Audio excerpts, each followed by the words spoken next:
Yeah, I think the two things are, firstly, taking inspiration from basketball, where they build their bench knowing that there's going to be certain patterns that they use that are going to rely on those certain players, and we sort of use this as a much larger philosophy for football. So in the sense of any tactical situation, we want to make sure we have the appropriate solution on the bench. So just when building your bench, I think you can be as deliberate as possible around maybe looking at probability and what sort of set pieces you might face, particularly for subs. It's typically the last 30 minutes of games. I think I presented to a team yesterday who did all this opposition analysis, and it was really, really brilliant. But it typically looked at what the game looked like nil-nil, what the game looked like up until 60, 70, but very, very little of the time do they look like, when a team's 2-0 down to 10 men, three up, being outpossessed, being outshot, away from home, at home. So and I'm sure that philosophy can also be applied to set pieces in the sense that the more you can look at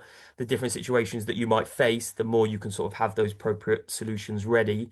And then secondly, just the way that you deliver information, the process that you have that player go through before they go on and potentially go on with a crucial piece of information. I think if you can simplify that with as much clarity as possible, then I think there's going to be a lot of value in players just understanding their roles and responsibilities a little bit better. Yeah, I think that's a really interesting point actually in terms of, thinking about substitutions and how they affect set plays.